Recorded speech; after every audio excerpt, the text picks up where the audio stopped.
What's up, guys? Hope everybody had a safe and fun New Year's celebration. We really didn't do a whole lot. Sat around the house, getting too old for all that silliness. So what I'm going to do today is the 2019 year in review. And I bought my Jeep.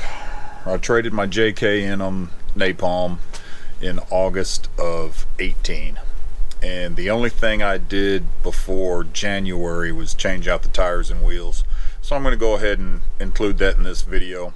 I'm going to go step by step. I've got my notes here so I don't forget anything, and try to get everything in order as it was added. So then we'll kind of go into what I have planned for the future, and pretty much, you know, my vision of what I want this build to be. So stick around. Alright, so the first thing I did was I put bigger tires on. These are Kelly Safari TSRs. They are 35 12 50 17. The wheels are American Racing ATX 194s. No, these are not true beadlocks. These are simulated. And honestly, I'm real happy with them. They've taken a beating, and you can see through the rock rash, but I like them. So the second thing I did was I added the Go Rhino spare tire relocation bracket, and it's not on there anymore. And if you've followed this channel, you know why. So I'm not going to bother showing it to you. The next thing I put on was the Stinger front bumper. It's a stubby,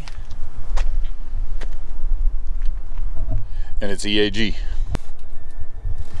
The next thing I put on was the Falcon Nexus Equal Force steering stabilizer. Yeah, I really like that, dude. That was a good addition. The next thing I put on was the Clayton Off-Road 2.5-inch lift with rock crawler sway bar quick disconnects. Real happy with that. The next thing was the Alien Sunshade. The next thing was the Topsy Products CD mic mount.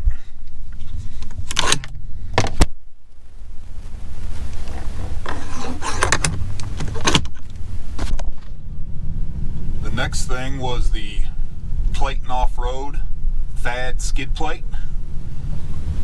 The next thing was the Bar-Tack seat covers, which were a birthday present, and I love them.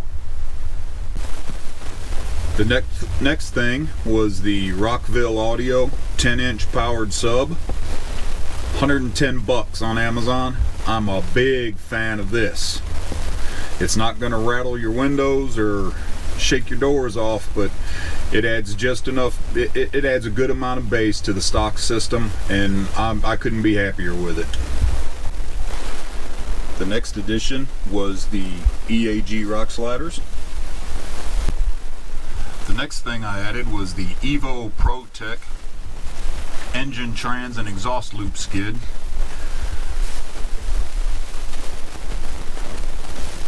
And it has definitely served its purpose since I've had it. The next thing I added was the DV8 body-mounted spare tire carrier. The next thing I added was the Clayton Off-Road lower front control arms. And last but not least, the last thing I added this year was a 9,500 pound Z Super winch and Factor 55 flat link. And if you guys stay tuned long enough to watch my Big Creek videos, I used this thing twice the day after I installed it. So I added a lot of stuff to this Jeep this year, and you guys, you know how it goes. It's a never-ending process. You have a vision for what you want your Jeep to be, and I have a vision for what I want my Jeep to be. My Jeep, I want to build so that I can drive it to the trails. I'd love to be able to throw it up on a trailer and haul it to wherever I'm going, just so I have that security to know that, well, if something does happen, I'm still going to get home. But I also kind of like the uncertainty of not having that. It kind of makes you rethink some lines that you may or may not take.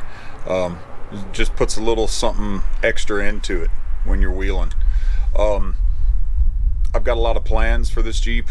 Whether they, well, I can pretty much guarantee all of them are not going to happen in 2020. This is going to be a long process. But I got some notes here I want to share with you what I've got planned. How many of them happen this year?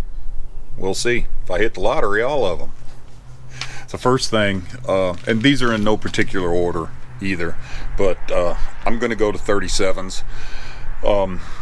I should have just put 37s on it right from the start, but the jails were so new and we just didn't know, you know, what they would handle.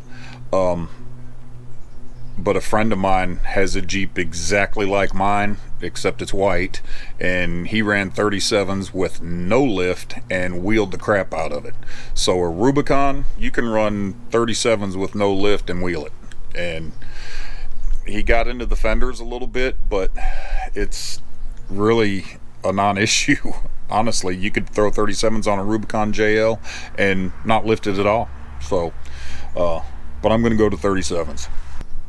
Obviously, I've got to get my rear lower control arms. That will complete my lift. It'll be my suspension system will be completely done. You're adding bigger tires. One thing you do need to do is you need to see about your axles. I'm going to beef up my axles. You know, there's always, you could go to the Dana 60 or the Curry is putting out axle kits and what's the other one, Dynatrac. You can do that if you got that kind of money. I don't, so I'm going to beef up what I have. And these Dana 44s are, I mean, if you beef them up, they're going to handle everything I'm going to throw at them. So I'm going to truss and C-guss it. Probably lower control arm skids, kind of help save those. Diff covers and skids. At Big Creek, I got into the diffs, or could have gotten into the diffs very easily, but I had great spotters, and that was one thing that they were looking for. And all of us, even the big built Jeeps, got into the diffs some. So you got to watch that. You got to protect them. Bead locks. That way I can go down to 4, 5, 6 pounds of air when we're wheeling. Now this, talking to a friend of mine, this is probably going to be a lot further down the road, but hydro assist. It's going to really help making those bigger tires turn much easier on and off road.